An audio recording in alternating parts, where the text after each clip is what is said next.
ಕನ್ನಡದಾಗ ನಾನ್ ಚಲೋ ಬರೆಯೋದಲ್ಲೋ ತಮ್ಮ, ಬರೆಯಕ್ಕ ಕನ್ನಡನ ಚಲೋ ಐತಿ ಅಂತ. ಯಾಕಂದ್ರೆ ನಾವೆಲ್ಲರೂ ಕೂಡ ನೋಡಿದೀವಿ, ರೀಲಲ್ಲಿ ವೈರಲ್ ಆಗ್ತಿದೆ ಕುವೆಂಪು ಅವರು ಹೇಗೆ ಒಂದು ಮಳೆ ಬಗ್ಗೆ ಬರೀತಾರೆ ಅಂತ.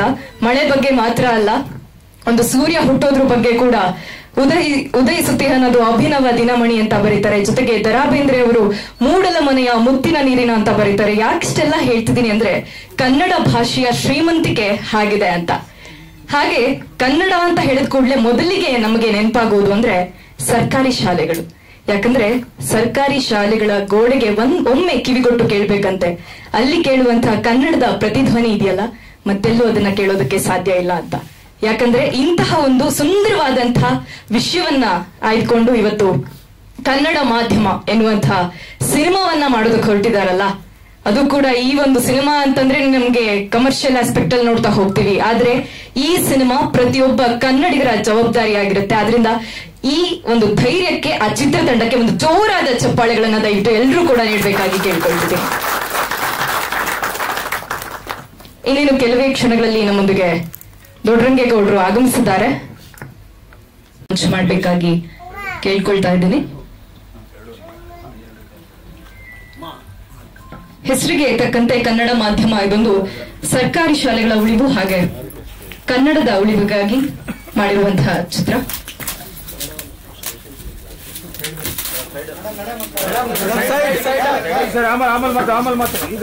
ಶ್ರೀಯುತ ನಾಗರಾಜ್ ತಂಗಳಗಿ ಸರ್, ದಯವಿಟ್ಟು ವೇದಿಕೆಗೆ ಬರಬೇಕು.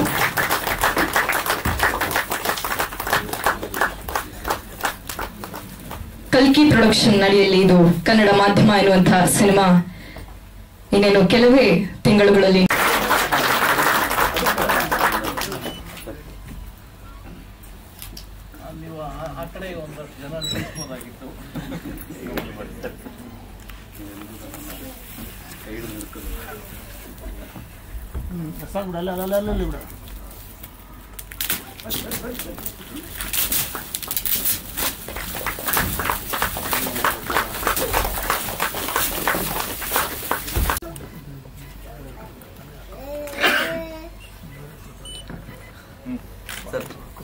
ಗುರು ಸಾಕ್ಷಾತ್ ಪರಬ್ರಹ್ಮ ತಸ್ಮೈ ಶ್ರೀ ಗುರವೇ ನಮಃ.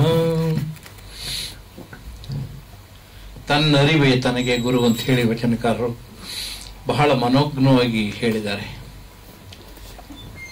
ಅಖಿಲ್ಗೆ ಈ ಅರಿವು ಹೆಚ್ಚಾಗಿದೆ ಅಂತ ಹೇಳಿ ನನಗೆ ಅನಿಸುತ್ತೆ. ಮಂಗಳೂರಿನ ಪತ್ರಕರ್ತ ಮಿತ್ರ ನನಗೆ ದೂರವಾಣಿ ಮುಖಾಂತರವಾಗಿ ಸಂಪರ್ಕಿಸಿದಾಗ ಕನ್ನಡ ಮಾಧ್ಯಮ ಅಂತ ಒಂದು ಚಿತ್ರ ಮಾಡ್ತಾ ಇದ್ದೀವಿ ಸರ್, ಅದರ ಪೋಸ್ಟರ್ ಬಿಡುಗಡೆಯ ಸಂದರ್ಭಕ್ಕೆ ತಾವಿರಬೇಕು ಅಂತಂದ್ರೆ, ಎಲ್ಲಿ ಕನ್ನಡ ಅಲ್ಲಿ ದೊಡ್ಡರಂಗೇಗೌಡ.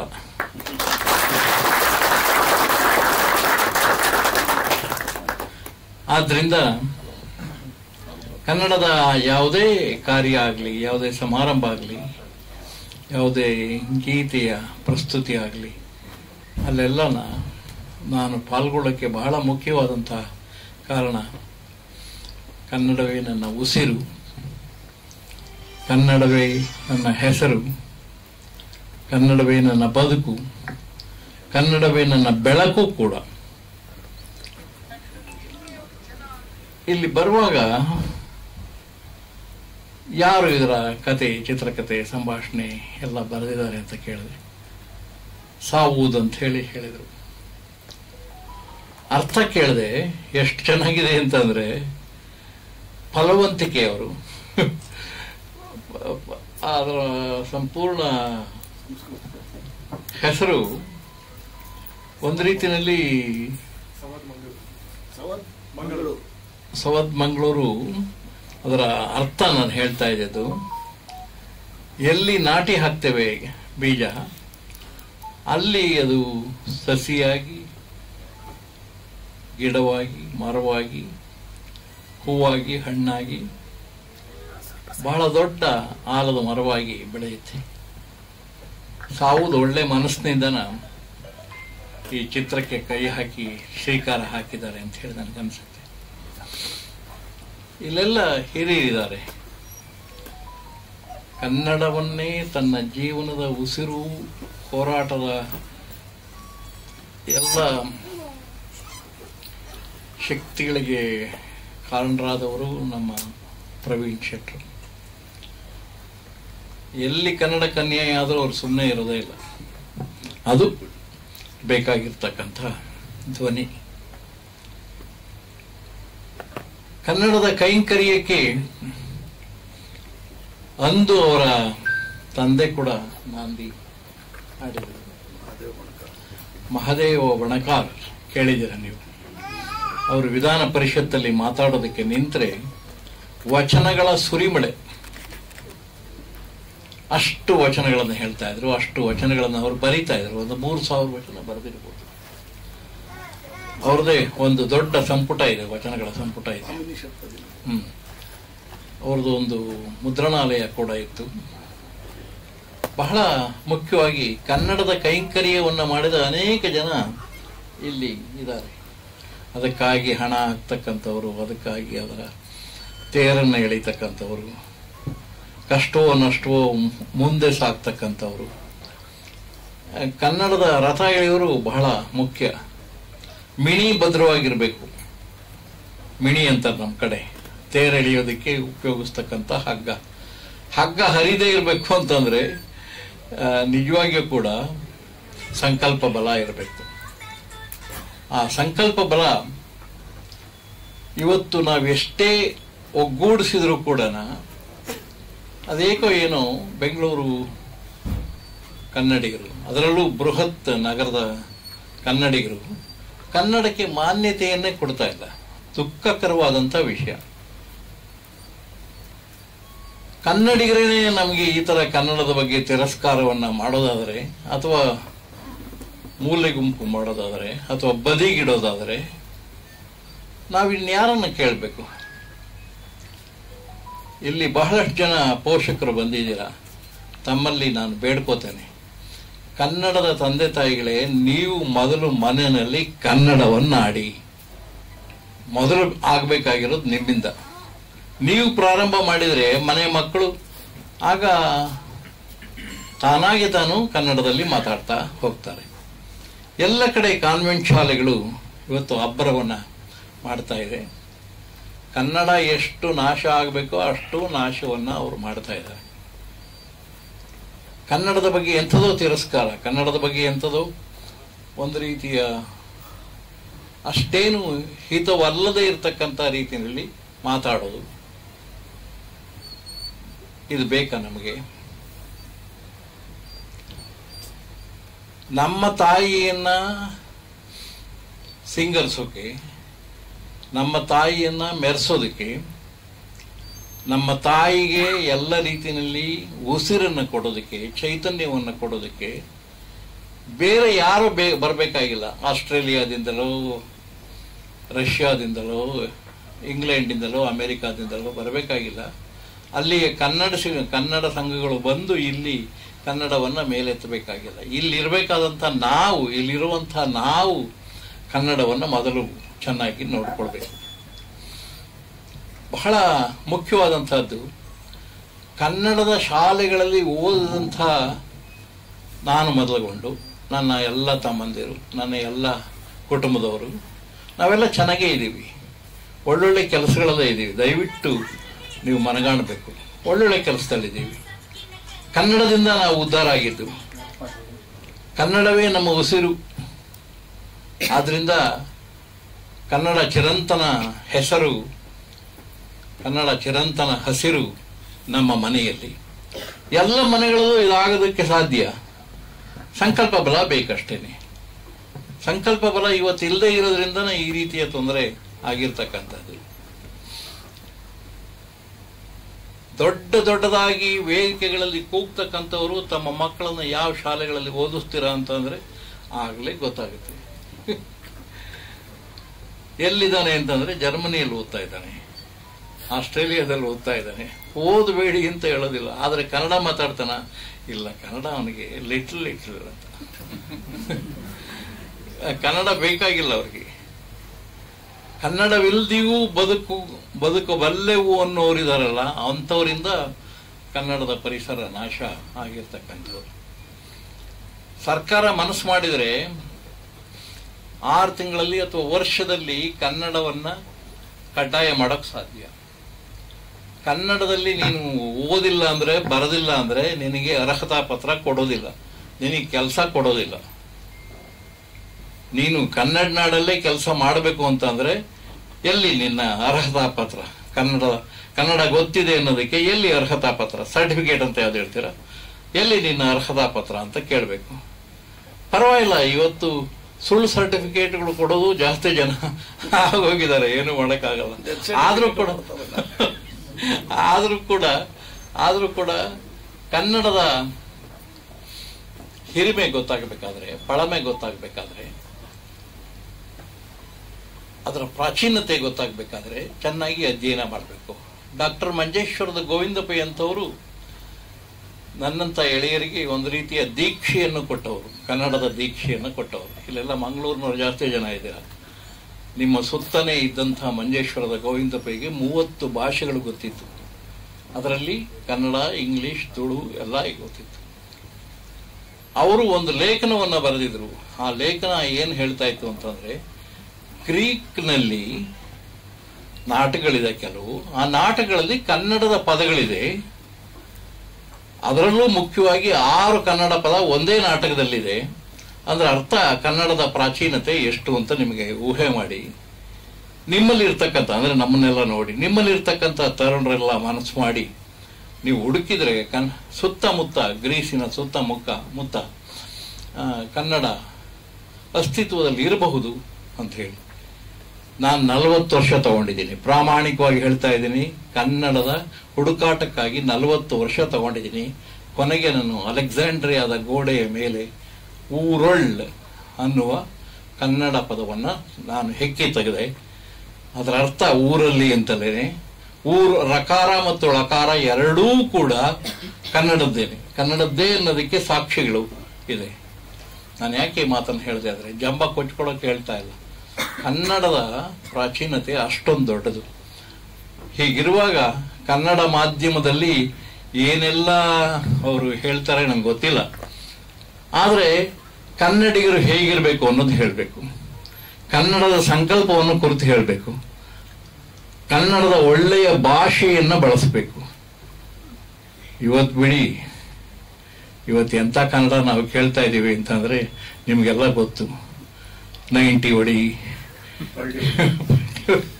ಈ ರೀತಿಯಾಗಿ ಕೇಳಿ ಕೇಳಿ ಕೇಳಿ ನನ್ನ ಕಿವಿಗಳು ತೂತು ಬಿದ್ದೋಗಿದೆ.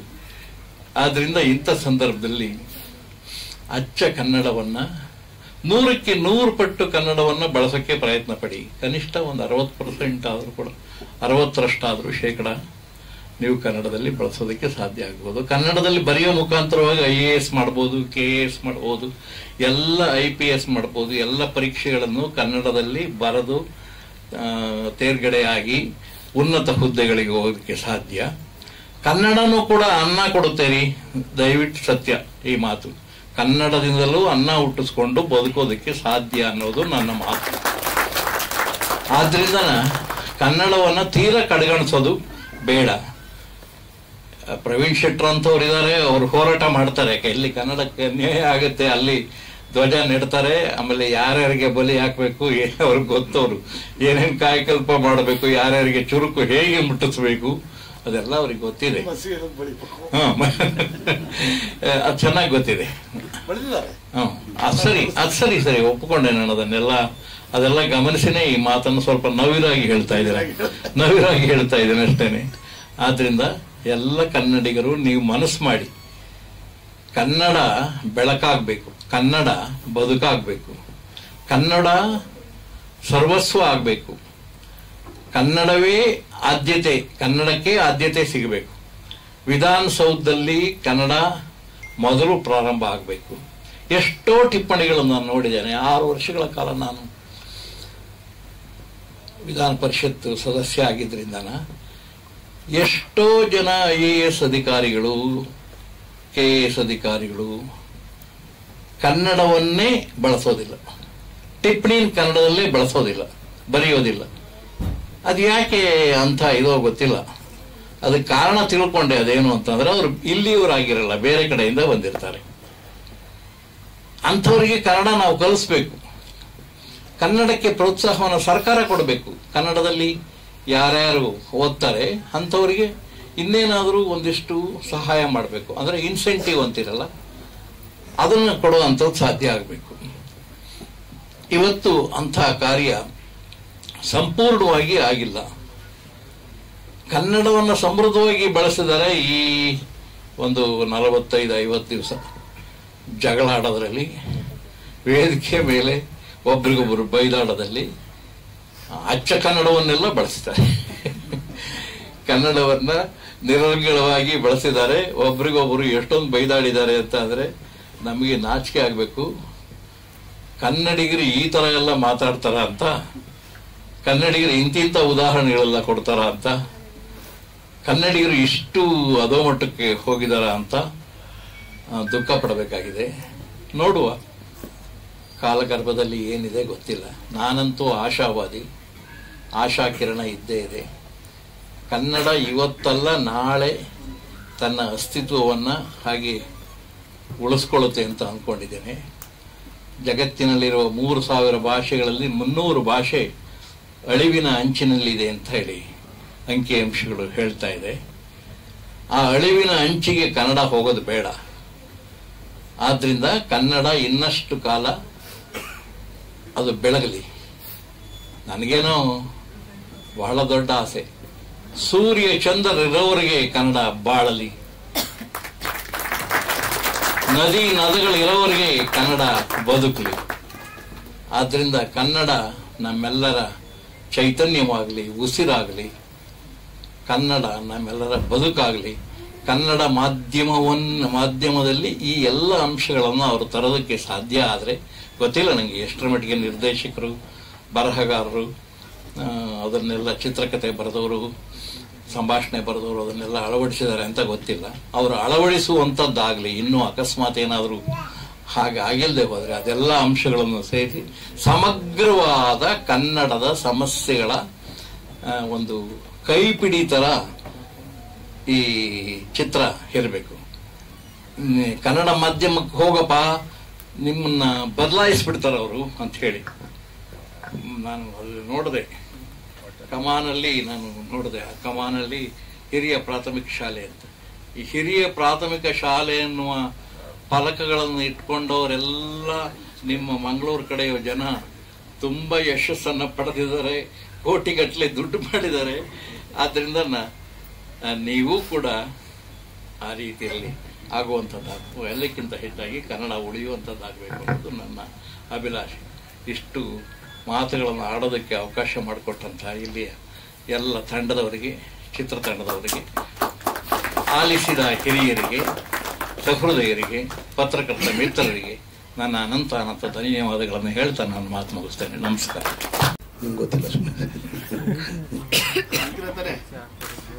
ಅದಕ್ಕೆ ಎಲ್ಲ ಪತ್ರಕರ್ತ ಮಿತ್ರರಿಗೆ, ಸಭಾಂಗಣದಲ್ಲಿ ಸೇರಿರ್ತಕ್ಕಂಥ ಎಲ್ಲ ಮಾನ್ಯರಿಗೆ ನಮಸ್ಕರಿಸ್ತಾ, ವೇದಿಕೆ ಮೇಲೆ ಇವತ್ತು ಕನ್ನಡ ಮಾಧ್ಯಮ ಚಿತ್ರದ ಪೋಸ್ಟರ್ ಲಾಂಚನ್ನು ಮಾಡಿರ್ತಕ್ಕಂಥ ಇಬ್ಬರು ಕನ್ನಡದ ಕಟ್ಟಾಳಗಳಿದ್ದಾರೆ.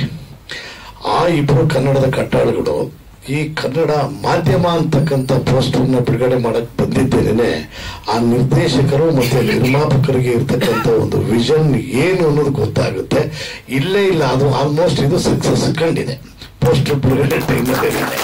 ಯಾಕಂದ್ರೆ ಅವರ ಅಭಿರುಚಿ ಒಂದು ಕನ್ನಡದ ಕಟ್ಟಾಳು, ಕನ್ನಡದ ಹಿರಿಯ ಸಾಹಿತಿಗಳು, ಜೊತೆಯಲ್ಲಿ ಕನ್ನಡದ ಹೋರಾಟಗಾರರು, ಅವರುಗಳನ್ನ ಸೇರಿಸಿ ಅವ್ರಗಳ ಕಡೆಯಿಂದನೇ ಕನ್ನಡ ಮಾಧ್ಯಮವನ್ನ ಬಿಡುಗಡೆ ಮಾಡಬೇಕು ಅನ್ನೋ ಯೋಚನೆ ಬಂತಲ್ಲ, ಅದಕ್ಕೇನೆ ಅದು ಸಕ್ಸಸ್ ಆಗಿದೆ. ಇನ್ನು ಮುಂದಕ್ಕೆ ಅದು ಯಾವ ರೀತಿ ಮಾಡ್ಕೊಂಡು ಹೋಗ್ತಾರೆ ಅನ್ನೋದ್ರ ಬಗ್ಗೆ ವ್ಯವಸ್ಥಿತವಾಗಿ ನಿರ್ದೇಶಕರು ಮೊನ್ನೆ ಮಾತಾಡಿದಾಗೆಲ್ಲ ವಿಚಾರಗಳನ್ನ ತಿಳಿಸಿದ್ದಾರೆ. ಇನ್ನ ದೊಡ್ಡರಂಗೇಗೌಡರು ಸಾಹೇಬರು ನನ್ನ ತಂದೆಯವರ ಒಡನಾಡಿಗಳವರು, ಅವರು ವಿಧಾನ ಪರಿಷತ್ನಲ್ಲಿ ಜೊತೆಲೇ ಇದ್ರಲ್ಲ ಬಸ್. ನಮ್ಮ ತಂದೆಯವ್ರ ಜೊತೆಯಲ್ಲಿ ವಿಧಾನ ಪರಿಷತ್ನಲ್ಲಿ MLC ಆಗಿದ್ರು. ನನಗೆ ಈ ಕನ್ನಡ ಮಾಧ್ಯಮ ಅಂತ ಕೇಳಿಸಿದ ತಕ್ಷಣನೇ ನನಗೆ ನನ್ನ ತಂದೆಯವರು ಬರೆದಂತಹ ಒಂದು ಪುಸ್ತಕ ಆಂಗ್ಲರ ಆಡಳಿತದಲ್ಲಿ ಕನ್ನಡ ಅಂತ, ಡೈರೆಕ್ಟರ್ ಆಂಗ್ಲರ ಆಡಳಿತದಲ್ಲಿ ಕನ್ನಡ ಅಂತ ನನ್ನ ತಂದೆಯವರು ಒಂದು ಪುಸ್ತಕ ಬರೆದಿದ್ದಾರೆ. ಆ ಪುಸ್ತಕದಲ್ಲಿ ಬ್ರಿಟಿಷರ ಕಾಲದಲ್ಲಿ ಯಾವ ರೀತಿ ಆಡಳಿತ ಭಾಷೆಯಾಗಿ ಕನ್ನಡ ಜಾರಿಗೆ ಇತ್ತು ಅನ್ನೋದ್ರ ಬಗ್ಗೆ ವಿತ್ ಡಾಕ್ಯುಮೆಂಟೇಶನ್ಸ್ ಇದೆ. ನಾನು ಆ ಪುಸ್ತಕವನ್ನ ನಿಮಗೆ ಕೊಡ್ತೀನಿ. ಅದನ್ನ ಸರ್ಕಾರನೇ ಮುದ್ರಣ ಮಾಡಿದೆ. ರಾಮಕೃಷ್ಣ ಹೆಗಡೆಯವರ ಪೀರಿಯಡಲ್ಲಿ ಸರ್ಕಾರ ಮುದ್ರಣ ಮಾಡಿತ್ತು.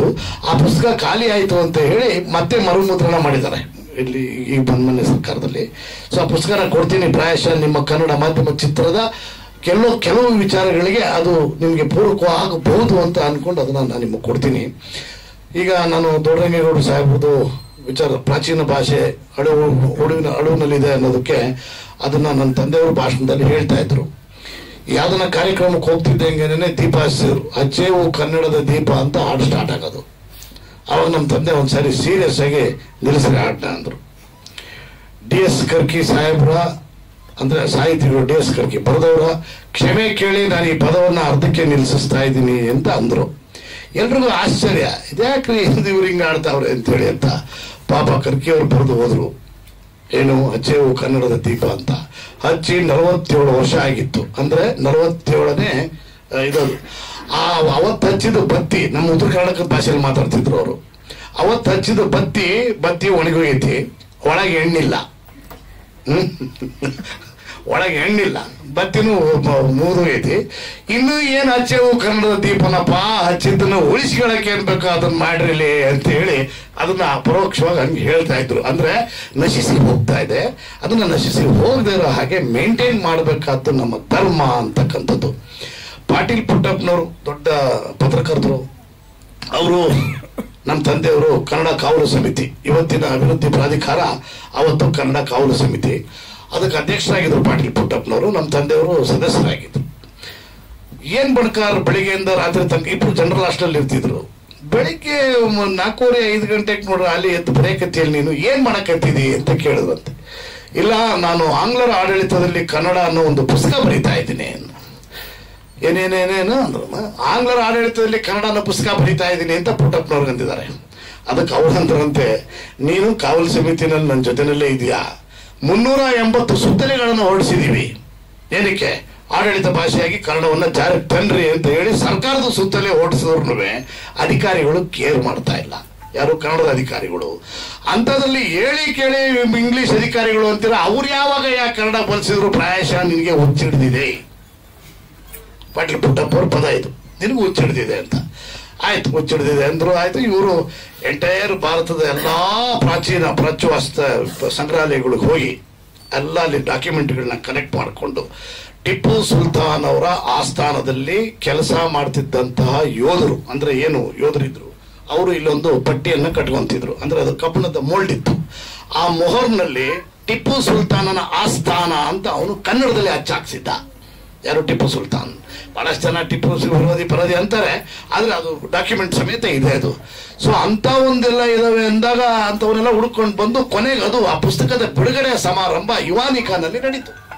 ಯುವಾನಿಕಾನಲ್ಲಿ ಅವತ್ತು ಮುಖ್ಯಮಂತ್ರಿಗಳಿದ್ರು, ಸ್ಪೀಕರ್ ಇದ್ರು, ಗವರ್ನರ್ ಇದ್ರು, ಪ್ರೊಫೆಸರ್ KS ನರಸಿಂಹಸ್ವಾಮಿ ಅವರಿದ್ರು, ಆಮೇಲೆ ನಮ್ಮ KS ನಿಸಾರ್ ಅಹಮದ್ ಸಾಹೇಬ್ರು ಇದ್ರು. KS ನಿಸಾರ್ ಅಹಮದ್ ಸಾಹೇಬ್ರೆ ಆ ಪುಸ್ತಕವನ್ನೇ ಬಿಡುಗಡೆ ಮಾಡಿದ್ರು. ಬಿಡುಗಡೆ ಮಾಡೋ ಸಂದರ್ಭದಲ್ಲಿ ಪಾಟೀಲ್ ಪುಟ್ಟಪ್ಪನವರು ಓಪನ್ ಆಗಿ ಹೇಳ್ಕೊಂಡ್ರು. ಏನಂತ? ಬಣಕಾರಿ ಪುಸ್ತಕ ಬರೆಯುವಾಗ ನಾನು ಅವ್ರನ್ನ ಹುಚ್ಚ ಅಂದಿದ್ದೆ, ಆದ್ರೆ ಅದನ್ನ ಪ್ರೂವ್ ಮಾಡಿಬಿಟ್ಟ. ಇವತ್ತು ಸರ್ಕಾರ ಮುದ್ರಣ ಮಾಡಿ ಆತನಿಗೆ ಬೆನ್ನೆಲುಬಾಗಿ ನಿಂತ್ಕೊಂತು ಅಂತ ಹೇಳಿದ್ರು. ಅದಕ್ಕೆ ರಾಮಕೃಷ್ಣ ಹೆಗಡೆ ಸಾಹೇಬರು ಭಾಷಣದಲ್ಲಿ ಹೇಳಿದ್ರು, ಬಣಕಾರರಂತ ಹುಚ್ಚರು ಕರ್ನಾಟಕದಲ್ಲಿ ತುಂಬಾ ವಿರಳವಿದ್ದಾರೆ, ಅಂತ ಹುಚ್ಚರು ಇನ್ನು ಹೆಚ್ಚಾಗಬೇಕು, ಅವಾಗ ಕನ್ನಡ ಬದುಕುತ್ತೆ, ಉಳಿಯುತ್ತೆ ಅಂತೇಳಿ. ಅಂದ್ರೆ ಯಾಕೆ ನನಗೆ ಕನ್ನಡ ಮಾಧ್ಯಮ ಅಂತಿದ್ದಾಗ ಈಗ ನನಗೆ ಸಾಹೇಬ್ರು ದೊಡ್ಡಗೇಗೌಡ ಸಾಹೇಬ್ರು ಪ್ರಾಚೀನವಾದ ಭಾಷೆ, ಆಮೇಲೆ ಅಳಿವಿನ ಅಂಚಿನಲ್ಲಿದೆ, ಅಳಿವಿನಲ್ಲಿ ಅಂಚಿನಲ್ಲಿದೆ ಅಂದಿದ್ದಕ್ಕೆ ಇದೆಲ್ಲ ನಾನು ಹೇಳಬೇಕಾಯ್ತು ನಮ್ಮ ತಂದೆಯವ್ರದ್ದು. ಅದರಿಂದ ನಾನು ನಿರ್ದೇಶಕರೇ ಅದನ್ನ ದಯಮಾಡಿ ಆ ಪುಸ್ತಕನ ನಾನು ನಾಳೆನೇ ನಿಮಗೆ ತಲುಪಿಸುವಂತ ಕೆಲಸ ಮಾಡ್ತೀನಿ. ಅದು ಸರ್ಕಾರ ಮುದ್ರಣ ಮಾಡಿರ್ತಕ್ಕಂಥದ್ದು. ಅದನ್ನು ನೀವು ತಗೊಳ್ಳಿ. ಕನ್ನಡ ಮಾಧ್ಯಮಕ್ಕೆ ಅಕಸ್ಮಾತ್ ಚಿತ್ರಕ್ಕೆ ಎಲ್ಲಾನು ಅದರಲ್ಲಿ ಕೆಲವು ಅಂಶಗಳು ಬರುತ್ತೆ ಅನ್ನೋದಾದ್ರೆ ಈಗ ನಮ್ಮ ತಂದೆಯವರು ಇಲ್ಲ, ರೈಟ್ಸ್ ನಂದೇ ಇದೆ, ಈಗಲೇ ಸೈನ್ ಮಾಡಿ ಕೊಟ್ಬಿಡ್ತೀನಿ, ಇಟ್ಕೊಂಡು ನೀವು ಬಳಸ್ಕೊಂಡು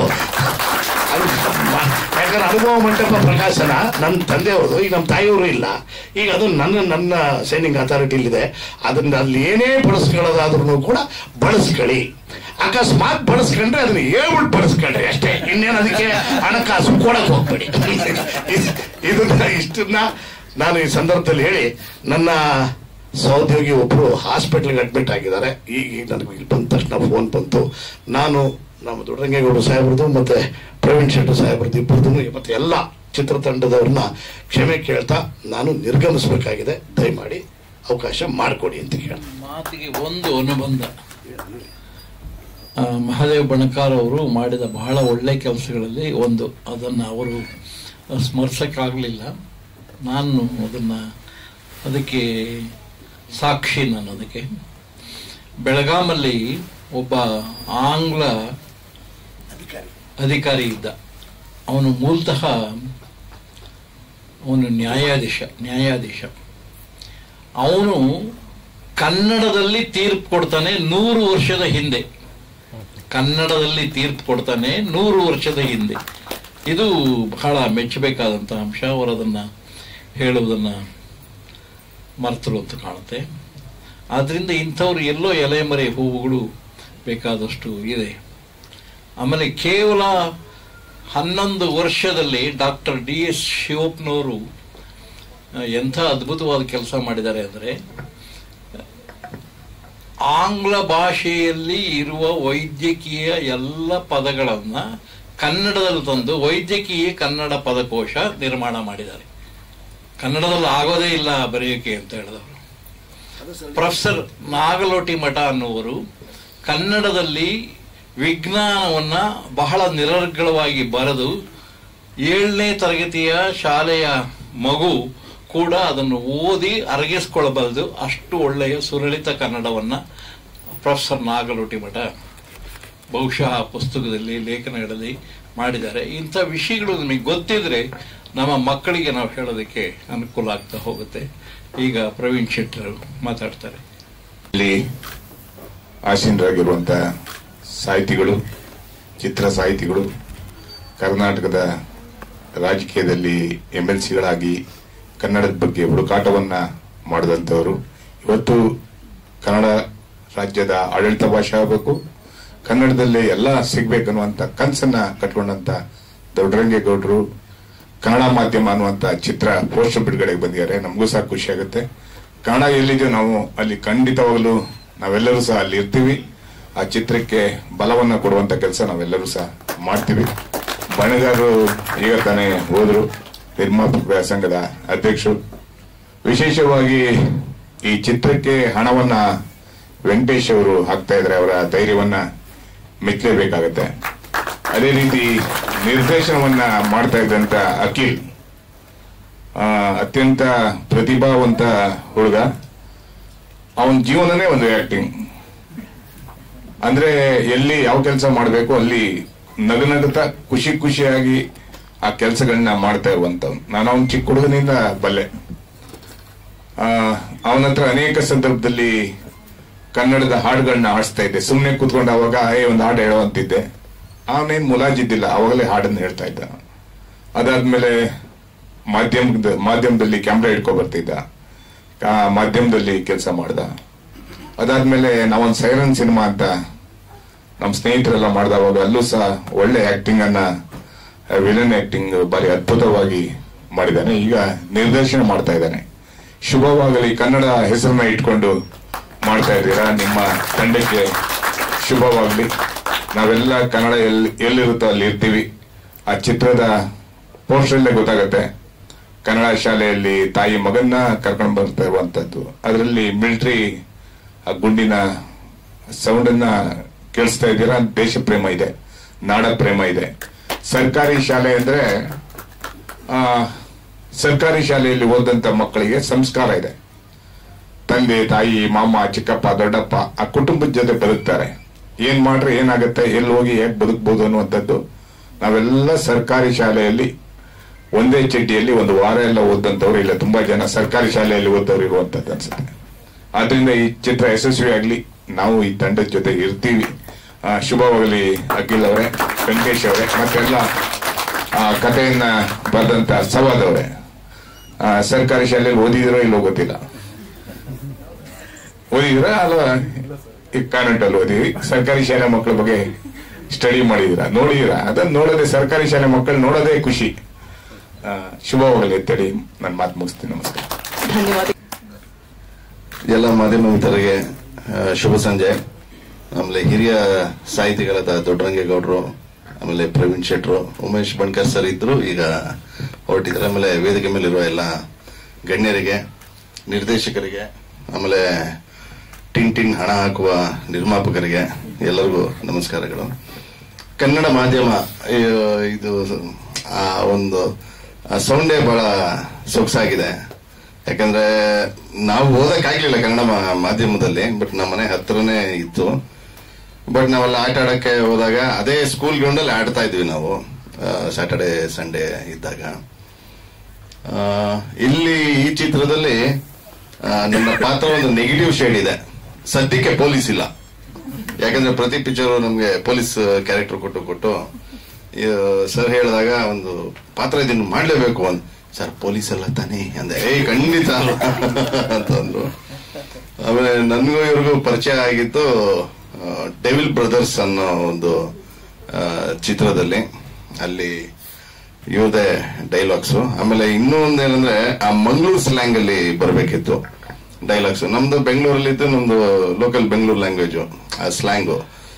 ಅದನ್ನ ಇವರು ನಾವು ಫಸ್ಟ್ ನಾರ್ಮಲ್ ಆಗಿ ಸ್ಕ್ರಿಪ್ಟ್ ಕೊಡೋರು, ಸರ್ ಒಂದ್ಸರಿ ನೋಡ್ಕೊಂಬಿಡಿ ಅನ್ನೋರು. ನಾವು ನೋಡ್ಕೊಂಡು ಸರ್ ಇದೇನ್ ಸರ್ ಇದು ಹೆಂಗಿರ್ ಸರ್ ಹೇಳೋದು ಅನ್ನೋ ತರ. ಯಾಕಂದ್ರೆ ಕೆಲವೊಂದು ಪದಗಳು ಟಂಗ್ ಟ್ವಿಸ್ಟಿಂಗ್ ಇರ್ತವೆ, ಬಟ್ ಸೊಗಸಾಗಿದೆ, ಚಂದ ಅದು ಮಾತಾಡೋದು. ಅದ್ರದ್ದೆಲ್ಲ ಕರೆಕ್ಷನ್ಸ್ ಮಾಡಿ ಕೊಡೋರು. ಚೆನ್ನಾಗಿತ್ತು ಆ ಒಂದು ಜರ್ನಿ. ನಾವೊಂದು 10 ದಿನ ಜೊತೆಗೆ ಕೆಲಸ ಮಾಡಿದ್ವಿ. ಅದರಲ್ಲೂ ಎಲ್ಲಿ ನಮ್ಮ ಅಂಕೋಲಾದಲ್ಲೆಲ್ಲ ಶಿಪ್ಪಲ್ಲೇ 3 ದಿನ ಇದ್ವಿ ಜರ್ನಿ ಮಾಡ್ಕೊಂಡು. ಚೆನ್ನಾಗಿತ್ತು. ಅಲ್ಲಿಂದ ಪರಿಚಯ ಆಗಿ ಆ ಟೈಮಲ್ಲಿ ಹೇಳಿದ್ರು ಒಂದ್ಸರಿ ಒಂದು ಪ್ಲಾನಿಂಗ್ ಇದೆ ಸರ್, ಒಂದು ಸಿನಿಮಾ ಮಾಡೋ ಪ್ಲಾನ್ ಇದೆ, ಖಂಡಿತ ನೀವು ಮಾಡ್ಕೊಡ್ಬೇಕು ಅಂತ. ಖಂಡಿತ ಸರ್, ಅದ್ರಲ್ಲಿ ಏನಿಲ್ಲ ಸರ್ ಅಂದೆ. ಆಮೇಲೆ ಅದು ಬಟ್ ಅದೇ ಕಮರ್ಷಿಯಲ್ ಇದಕ್ ಬಂದಾಗ ಸ್ವಲ್ಪ ನೋಡಿ ಅಂದ್ರು. ತೊಂದ್ರೆ ಇಲ್ಲ ಸರ್, ನೀವು ಬನ್ನಿ ಸರ್, ನಾವು ಎಲ್ಲ ಹೊಸಬ್ರಿಗೂ ನಾವು ಸಹಕಾರ ಕೊಟ್ಟಿದೀವಿ, ಆ ರೀತಿ ಏನು ಇಲ್ಲ ಅಂತ. ಹಬ್ಬ ಅಂತ ಸಮಾಧಾನ ಆದ್ರು. ಬಟ್ ದೊಡ್ಡರಂಗೇಗೌಡರು ಸರ್ ಹೇಳಿದ್ರು ಒಂದ್ ಮಾತು, ಮಂಗಳೂರವ್ರು ಏನೋ ದುಡ್ಡು ಮಾಡಿದ್ದಾರೆ ತುಂಬಾ ಚೆನ್ನಾಗಿ ಅಂತ ಅಂದ್ರು. ಬಹುಶಃ ಜಾಸ್ತಿ ಪೇಮೆಂಟ್ ಸಿಗ್ಬೋದು ಅಂತ ಅನ್ನಿಸ್ತಾ ಇದೆ, ನನಗೆ ಗೊತ್ತಿಲ್ಲ. ಸುಮ್ಮನೆ ಜೋಕ್ ಹೇಳ್ತೀನಿ. ಯಾಕಂದ್ರೆ ಒಂದು ಸಿನಿಮಾ ಅಂದಾಗ ಎಲ್ಲಾ ರೀತಿ ಇರ್ಬೇಕು, ಟ್ವಿಸ್ಟ್ ಅಂಡ್ ಟರ್ನ್ಸ್, ಹಾಸ್ಯ. ಅದು ನಾನು ಯೂಶಲಿ ಎಲ್ಲೇ ಯಾವುದೇ ಪ್ರೆಸ್ ಮೀಟ್ ಹೋದ್ರು ನಮ್ಮ ಮಾಧ್ಯಮ ಮಿತ್ರರಿಗೆ ಗೊತ್ತು, ಅದೊಂದು ಖುಷಿಯಾಗಿರ್ಬೇಕು, ಆ ಒಂದು ಸ್ಟೇಜ್ ಜೋವಿಯಲ್ ಆಗಿರ್ಬೇಕು. ಆಮೇಲೆ ನಿರ್ಮಾಪಕರು, ನಿರ್ದೇಶಕರು, ಇಡೀ ತಂಡನೂ ಜೋವಿಯಲ್ ಆಗಿರ್ಬೇಕು ಅನ್ನೋ ಒಂದು ಆಸೆ ಅಷ್ಟೇನೆ. ಯಾಕಂದ್ರೆ ಒಂದು ಸಿನಿಮಾ ಮಾಡ್ಬೇಕಾದ್ರೆ ಒಂದು ಆಸೆಯಿಂದ ಇಷ್ಟಪಟ್ಟು ಮಾಡ್ತಾರೆ. ಹಾಗಾಗಿ ಒಳ್ಳೆ ಕತೆ ಮಾಡಿದ್ದಾರೆ ಅಂತ ಹೇಳಿದ್ರು ನಮ್ಮ ನಿರ್ದೇಶಕರು. ಆಕ್ಚುಲಿ ಕತೆ ಏನಂದ್ರೆ ಓಪನಿಂಗ್ ನಾನು ಹೇಳಂಗಿಲ್ಲ, ಆಕ್ಚುಲಿ ಹೇಳೋದು ಇಲ್ಲ, ಬಟ್ ನೆಗೆಟಿವ್ ಶೇಡ್ ಇದೆ ಅಂತ ಹೇಳಿದ್ರು. ಖುಷಿ ಆಯ್ತು. ಸದ್ಯ ಒಂದು ಊರಲ್ಲಿ, ವಿಲೇಜ್ ಅಲ್ವಾ ಸರ್, ವಿಲೇಜ್ ತಾನೆ, ಹಂಗೇನ್ ಹೇಳೋದು, ಅಷ್ಟು ಹೇಳಿದಾರೆ ನೋಡಿ, ಅದರಲ್ಲೂ ಸೀಕ್ರೆಟು ಸರಿ ಅನ್ಕೊಂಡು ಮಾಡಿದ್ದಾರೆ. ಬಟ್ ಒಳ್ಳೆ ತಂಡ. ಅದು ಹಿರಿಯ ಸಾಹಿತಿ ಅವ್ರ ಹತ್ರನೇ ಈ ಕನ್ನಡ ಮಾಧ್ಯಮ ಮೋಷನ್ ಪೋಸ್ಟರ್ನ ಬಿಡುಗಡೆ ಮಾಡಿರೋದು ಖುಷಿ. ಆಮೇಲೆ ಕನ್ನಡ ಹೋರಾಟಗಾರರು ಪ್ರವೀಣ್ ಶೆಟ್ರು ಸರ್ ಕೂಡ ಇದೇ ರೀತಿ. ಸರ್, ನೀವು ಒಂದು ಚಿಕ್ಕ ಮನವಿ, ನೀವು ಹೇಗೆ ನೀವು ಕನ್ನಡ ಪರದಲ್ಲಿ ಹೋರಾಟ ಎಲ್ಲೇ ಇದ್ರು ನೀವು ಹೋರಾಟ ಮಾಡ್ತಿರ್ತೀರಾ. ನಮ್ಮ ಚಿತ್ರತಂಡದ ಪರವಾಗಿ, ನಿರ್ದೇಶಕರ ಪರವಾಗಿ, ಇಡೀ ಟೀಮ್ ಪರವಾಗಿ ಈ ಚಿತ್ರ ರಿಲೀಸ್ ಟೈಮ್ಗೂ ನಿಮ್ಮ ಒಂದು ಸಪೋರ್ಟ್ ಬರಲಿ, ನಿಮ್ಮ ತಂಡಗಳೆಲ್ಲ ಸೇರಿ ಚಿತ್ರ ನೋಡೋ ತರ ಆಗ್ಲಿ ಅಂತ ಕೇಳ್ಕೊಳ್ತೀನಿ sir. Thank you sir, all the best. ಮಗ ನೀವು ಹಾಗೆ ಇರ್ಲಿ ಸರ್, ಒಂದ್ಸತಿ ನಗಡಿ. ಆ ಸ್ಮೈಲ್ಗೆ ಒಂದು ಟೋನ್ ಬರುತ್ತಲ್ಲ, ಅದಕ್ಕೆ ಹೆವಿ ಫ್ಯಾನ್ಸ್ ಇದಾರೆ. ಕಂಟೆಂಟ್ ನಾಳೆ ವೈರಲ್.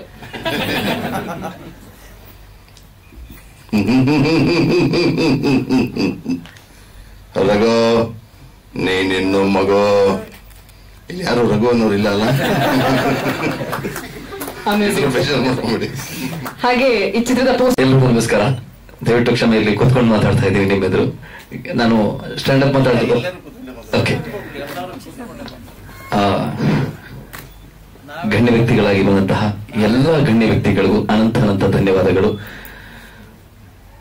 ಕೆಲವರು ಕಾರಣಾಂತರಗಳಿಂದ ಬರಕ್ಕಾಗಿಲ್ಲ. ಸೊ ದೊಡ್ಡರಂಗೇಗೌಡರಿಗೆ thank you so much sir, ಧನ್ಯವಾದಗಳು.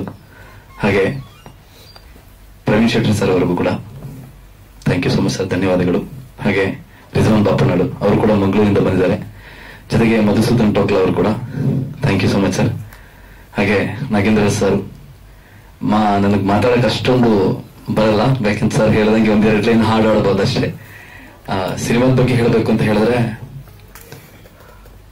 ಮನೇಲಿ ಕೂತ್ಕೊಂಡಿದ್ದೆ. ಸೊ ನನಗೆ ನಮ್ಮ ರೈಟರ್ ಸರ್ ಕಾಲ್ ಮಾಡ್ತಾರೆ ಒಂದಿನ, ಸರ್ ಒಂದು ಕತೆ ಹೇಳ್ತೀನಿ ಕೇಳಿ ಅಂತ. ಸರ್ ನಮಗೆ ಹವ್ಯಾಸ ಏನದು, ಅವ್ರು ಕತೆ ಹೇಳ್ತಾ ಇರ್ತಾರೆ, ನಾನು ಕೇಳ್ತಾನೆ ಇರ್ತೀನಿ. ತುಂಬಾ ದಿನಕ್ಕೆ ಒಂದೊಂದು ಕತೆ ಹೇಳ್ತಾರೆ. ಯಾಕೋ ಸರಿ ಸರ್ ಚೆನ್ನಾಗಿದೆಯಲ್ಲ, ಒಂದು ಆರ್ಟ್ ಸಿನಿಮಾ ತರ ಇದೆ ಅಂತ ಹೇಳಿದೆ. ಹ್ಞೂ ಸರ್, ಲೋ ಬಜೆಟ್ ಅಲ್ಲಿ ಮಾಡ್ಬೋದು ಅಂತ. ಸರಿ ಓಕೆ, ನನ್ನ ಫ್ರೆಂಡಿಗೆ ನಾನು ಮಾತಾಡ್ತೀನಿ ಅಂತೇಳಿ ನಿರ್ಮಾಪಕರಾದ ವೆಂಕಟೇಶ್ ಅವ್ರಿಗೆ ಮಾತಾಡಿದೆ. ಅವ್ರಿಗೂ ಸರಿ ನನಗೂ ಆಸೆ ಇದೆ ನಿರ್ಮಾಪನ ಆಗ್ಬೇಕು ಅಂತೇಳಿ ಅಂತ ಹೇಳಿ ಕಂಟಿನ್ಯೂ ಆದಂತಹ ಒಂದು ಸಿನಿಮಾ ಇದು. ಕತೆ ನಾನು ಹೇಳಕ್ ಹೋಗ್ಬಿಟ್ರೆ ಕತೆನೇ ಇಡೀ ಪೂರ್ತಿ ಸಿನಿಮಾದಲ್ಲಿ ನಾನು ರಿವೀಲ್ ಮಾಡ್ದಂಗೆ ಆಗತ್ತೆ. ನೀವೇನಾದ್ರೂ ಕೇಳಿದ್ರೆ ನಾನು ಅದಕ್ಕೆ ಹೇಳ್ಬೋದು ಅಂತ, ನನಗೆ ಹಾಗೆ ಮಾತಾಡಕ್ ಬರ್ತಾ ಇಲ್ಲ.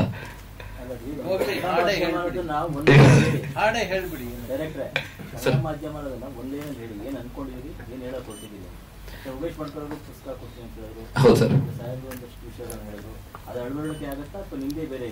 ಇಲ್ಲ ಸರ್, ಬೇರೆನೇ ಇದೆ ಸರ್. ಸರ್ ದೊಡ್ಡರಂಗೇಗೌಡ ಒಂದು ಮಾತು ಹೇಳಿದ್ರು, ಪ್ರೈವೇಟ್ ಸ್ಕೂಲ್ಗಳೇ ಜಾಸ್ತಿ ಬರ್ತಾ ಇದ್ದಂತೆ. ಆ ಒಂದು ಕಾನ್ಸೆಪ್ಟ್ ಕೂಡ ಇದರಲ್ಲಿ ಇದೆ ನಿಜ ಹೇಳಬೇಕು ಅಂದ್ರೆ. ಅಂದ್ರೆ ಒಬ್ಬ ಹುಡುಗ ಒಬ್ಬ ದೊಡ್ಡ ವ್ಯಕ್ತಿ ಆಗ್ಬೇಕು ಅನ್ನೋದು ಕನಸಿರುತ್ತೆ ತುಂಬಾ ಜನಕ್ಕೆ, ಈ ತರ ಆಗ್ಬೇಕು ಅಂತ. ಒಬ್ಬ ಸರ್ಕಾರಿ ಶಾಲೆಯಲ್ಲಿ ಓದಂತಹ ಹುಡುಗ ಆ ದೊಡ್ಡ ವ್ಯಕ್ತಿ ಆಗ್ಬೇಕು ಅಂದ್ರೆ ಈ ಸ್ಕೂಲ್ ಬಸ್ಸಲ್ಲಿ ಹೋಗಿ ದೊಡ್ಡವನಾಗಿರ್ಬೇಕು ಅನ್ನೋ ಒಂದು ಯೋಚನೆಯಲ್ಲಿ ಬದುಕ್ತಾ ಇರ್ತಾನೆ. ಸೊ ಅದಲ್ಲ ಅನ್ನೋದನ್ನ ಈ ಕಾನ್ಸೆಪ್ಟ್ ಅಲ್ಲಿ ತೋರಿಸ್ತಿರ್ತೀವಿ. ಜೊತೆಗೆ ಕನ್ನಡ ಮಾಧ್ಯಮ ಶಾಲೆನ ಉಳಿಸ್ಕೊಳ್ಳೋಸ್ಕರ ಒಂದ್ ಕಡೆಯಿಂದ ಹೋರಾಟ ನಡೀತಾ ಇರುತ್ತೆ, ಒಬ್ಬ ಹೋರಾಟದ ಜೊತೆ ಕಡೆಯಿಂದ. ಹೌದು ಸರ್, ಒಂದು ಸರ್ಕಾರಿ ಶಾಲೆ ಏನಿರುತ್ತೋ ಆ ಸರ್ಕಾರಿ ಶಾಲೆಯನ್ನು ಉಳಿಸ್ಕೋಬೇಕು ಅನ್ನೋ ಒಂದು ನಿಟ್ಟಿನಲ್ಲಿ ಕತೆ ಹೆಂಡಾಗುತ್ತೆ ಸರ್. ಹ್ಞೂ ಸರ್, ಅದನ್ನ ಹೇಳಿದ್ರೆ ಪೂರ್ತಿ ಕತೆ ಆಗುತ್ತೆ ಸರ್. ನಿಮ್ಮ ಹತ್ರ ಮಾತಾಡೋದು ಮೊದಲೇ ಭಯ. ನಿಮ್ ಹಿಂದ್ಗಡೆ ಕೂತ್ಕೊಂಡಿದ್ದೆ ನಾನು ಫಸ್ಟ್ ಕ್ಯಾಮರಾ ಹಿಡ್ಕೊಂಡೆಲ್ಲ ಕೂತ್ಕೊತಾ ಇದ್ದೆ. ನೀವು ಕೇಳೋ ಪ್ರಶ್ನೆಗೆ ನನಗೆ ಭಯ ತರಿಸ್ತಾ ಇತ್ತು.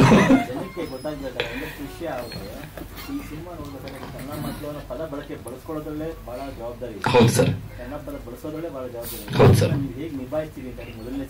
ಹೌದು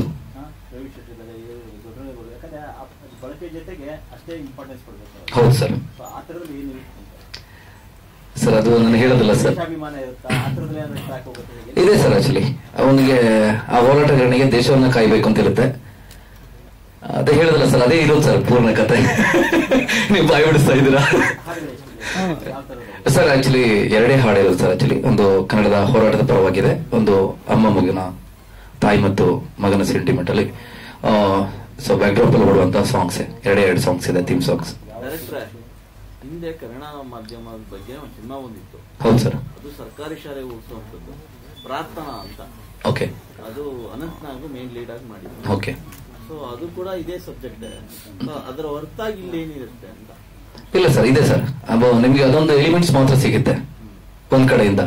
ಅಂದ್ರೆ ಒಂದಷ್ಟು ಜನಗಳಿಗೆ ಗೊತ್ತಿಲ್ಲದಂತ ಒಂದಿಷ್ಟು ಎಲಿಮೆಂಟ್ಸ್ ಇದ್ರಲ್ಲಿದೆ. ಅಂದ್ರೆ ಹಿಂದಿನ ಕಾಲಘಟ್ಟದಲ್ಲಿ ಹೆಂಗ್ ನಡೀತಾ ಇತ್ತು, ಸರ್ಕಾರಿ ಶಾಲೆಗಳು ಎಲ್ಲಿ ಬರ್ತಾ ಇದ್ವು, ಯಾವ ಜಾಗದಲ್ಲಿ ಇದ್ದವು ಅಂತ ಕೂಡ ಅದರಲ್ಲಿ ಇರುತ್ತೆ ಸರ್. ಅದು ಆ ಕಾಲಘಟ್ಟದ ಸಿನಿಮಾ, ನೀವು ನೋಡಿ ಒಂದ್ಸರಿ. ಸೊ ಖಂಡಿತ ಸರ್, ಡೆಫಿನೆಟ್ಲಿ ನೋಡಿ. ಶೋರ್, ಡೆಫಿನೆಟ್ಲಿ ಸರ್, ಮಾಡ್ಕೋಬಹುದು. ಖಂಡಿತ. Sure, definitely. Thank you sir. ಪ್ರಸ್ತುತ ಸಮಸ್ಯೆಗಳ ಇದೆ ಸರ್, ಖಂಡಿತವಾಗ್ಲೂ ಇದೆ ಸರ್. ಒಂದಿಷ್ಟು ಎಲಿಮೆಂಟ್ಸ್ಗಳಿದೆ ಸರ್. ಇನ್ನು 1 ವಾರ ಬಿಟ್ಟು ಶೂಟಿಂಗ್ ಸ್ಟಾರ್ಟ್ ಆಗುತ್ತೆ ಸರ್, 6ನೇ ತಾರೀಕು ಸರ್. ಎಲ್ಲ ಬೆಂಗಳೂರು ಕಡೆ sir. Actually Malur, Kolar. Military ಏನೋ ತೋರಿಸಿದ್ರಲ್ಲ, ಮಿಲಿಟರಿ. ಹಾ ಸರ್, ನಾನು ಯೋಧನಾಗಿರ್ತೀನಿ, ದೇಶ ಕಾಯ್ಬೇಕು ಅಂತ ಹೇಳಿ. ಹೌದು, ನಾನು ಒಂದು ಪಾತ್ರ ಮಾಡ್ತಾ ಇದ್ದೀನಿ. ಆ ಪಾತ್ರದ ಬಗ್ಗೆ ಹೇಳಿದ್ರೆ ಪೂರ್ತಿ ಕಥೆ ನಿಮ್ಗೆ ಗೊತ್ತಾಗತ್ತೆ ಅಂತ ಹೇಳಿ ದಯವಿಟ್ಟು ನಾನು ಏನ್ ಹೇಳ್ಬೇಕು ಅಂತ ಗೊತ್ತಾಗ್ತಾ ಇಲ್ಲ. Sir okay sir. ಯೋಧ ಅಂತ ಹೇಳಿಲ್ಲ ಹೀರೋ ಅಂತಲ್ಲ ಸರ್, ಹೀರೋ ಆಕ್ಚುಲಿ ಚಿನ್ಮಯ್ ಅಂತ ಹೇಳಿ. ಸೊ ಈ ಕಥೆದ ಮುಖ್ಯ ಪಾತ್ರ. ಸೊ ಇಲ್ಲ ಸರ್, ಈ ಸರ್ ಏನ್ ಸರ್ ಮೊದಲನೇ ಹಂಗೆ ಹಂಗೆ ಇಲ್ಲ sir. Okay, thank you sir. Okay, ಮಾತಾಡ್ಬ. ನಮಸ್ಕಾರ ಎಲ್ರಿಗೂ ನಮಸ್ಕಾರಗಳು. ನನ್ನ ಹೆಸರು ಚಿನ್ಮಯ್ ಅಂತ. ನಾನು ಡಬ್ಬಿಂಗ್ ಆರ್ಟಿಸ್ಟ್. ಸೊ 195+ ಮೂವೀಸ್ ಅಲ್ಲಿ ಡಬ್ಬಿಂಗ್ ಮಾಡಿದ್ದೀನಿ. ಜೊತೆಗೆ 2 ಶಾರ್ಟ್ ಮೂವೀಸ್ ಮಾಡಿದ್ದೀನಿ, ಇನ್ನ 7 ಫುಲ್ ಮೂವೀಸ್ ಮಾಡಿದ್ದೀನಿ. ಸೊ ನಾನು ಈ ಒಂದು ಆಪರ್ಚುನಿಟಿ ಕೊಟ್ಟಿರೋದಕ್ಕೆ ಡೈರೆಕ್ಟರ್ ಸರ್ ಮತ್ತೆ ತಂಡಕ್ಕೆ ತುಂಬಾ ಧನ್ಯವಾದಗಳು ಹೇಳ್ತೀನಿ. Thank you. ನಾನೀಗ 8th ಸ್ಟ್ಯಾಂಡರ್ಡ್ ಓದ್ತಾ ಇದ್ದೀನಿ. ರಾಕ್ಷಸಿ ಅಂತ. KGF 1 KGF 2 ಅದ್ರಲ್ಲೆಲ್ಲ ಮಾಡಿದ್ದೀನಿ. ಚಿಕ್ಕ ಮಕ್ಳು ಆಗ ಅಷ್ಟು ನೆನಪಿರ್ಲಿಲ್ಲ ನಂಗೆ. ನಾನು ಆಗ 4 years ಅಲ್ಲಿದ್ದೆ. ಚಿಕ್ಕ ಮಕ್ಳಿಗೆ ಒಂಥರ ಕಿರ್ಚೋ ವಾಯ್ಸ್ ಬೇಕಿತ್ತಂತೆ. ಅವಾಗ ಕರ್ಕೊಂಡೋದ್ರು ನನ್ನ. ಅಲ್ಲಿಂದ ಹಂಗೆ ಒಂದೊಂದೇ ಇದ್ ಮಾಡ್ಕೊಂಡು ಬಂದೆ.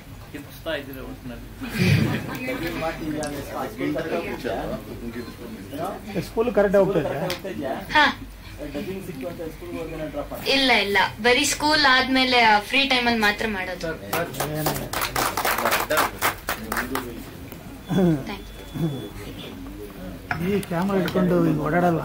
ಮಾಧ್ಯಮ ಮಿತ್ರರಿಗೆ ತುಂಬಾ ಭಯ ಆಗ್ತಿದೆ ಇಷ್ಟೊಂದು ಜನನ ನೋಡಿದಾಗ.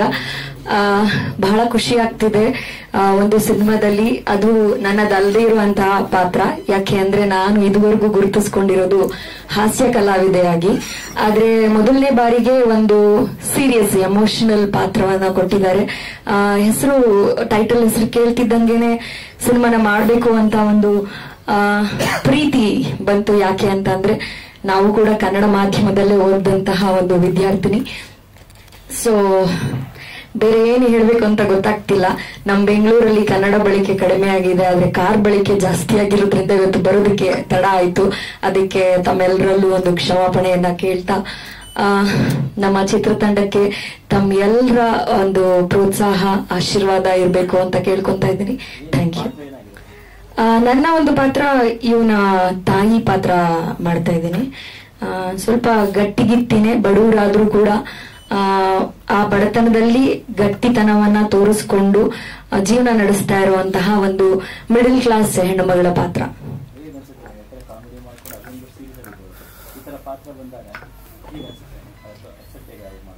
ಖುಷಿ ಆಗ್ತಿದೆ ಸರ್. ನನ್ಗೆ ಮೊದಲನೇದಾಗಿ ಯಾವುದೇ ಒಂದು ಪಾತ್ರ ಮಾಡ್ಬೇಕು ಅಂತಂದ್ರು, ಯಾವ್ದಾದ್ರು ಒಂದು ಟೀಮ್ ಅಲ್ಲಿ ಕೆಲಸ ಮಾಡ್ಬೇಕು ಅಂತಂದ್ರೆ ಟೀಮ್ ಇಷ್ಟ ಆಗ್ಬೇಕು, ಕತೆ ಇಷ್ಟ ಆಗ್ಬೇಕು.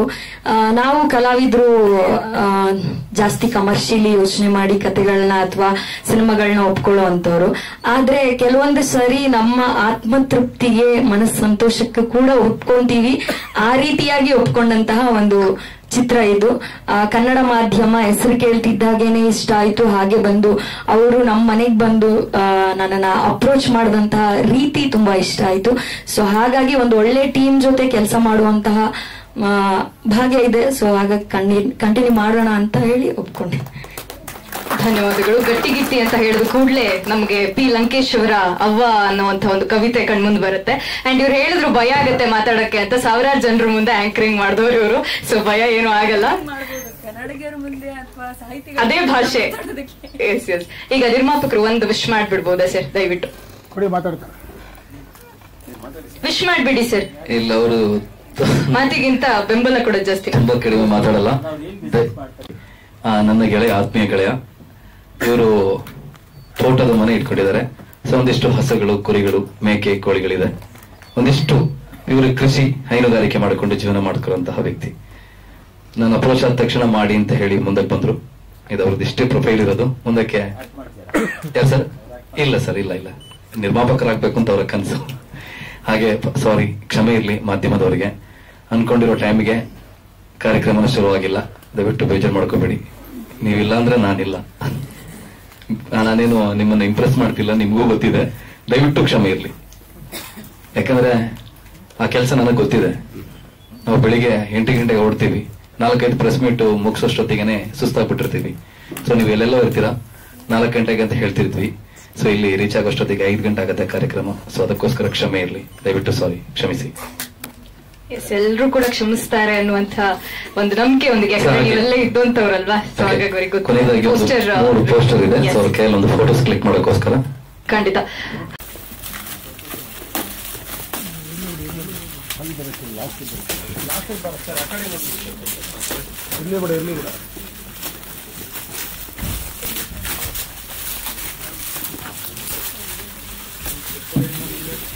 ಎಲ್ಲರೂ ಕೂಡ ಒಂದು ಪ್ರೀತಿ ತಲುಪಿಸ್ಬೇಕು ಅಂತದೊಂದು ಅಭಿಯಾನ ಸಾಧ್ಯ ಆದ್ರೆ ದಯವಿಟ್ಟು ತಗೊಳ್ಳಿ ಅಂತ ಚಿತ್ರತಂಡಕ್ಕೆ ಹೇಳ್ತಾ. ಯಾಕಂದ್ರೆ ಸರ್ಕಾರಿ ಶಾಲೆಯಲ್ಲಿ ಓದಿದಂತಹ ಮಕ್ಕಳಿಗೆ ನಾವೇನಾದ್ರೂ ಲೈಫ್ ಅಲ್ಲಿ ಸಾಧನೆ ಮಾಡಬಹುದು ಅನ್ನುವ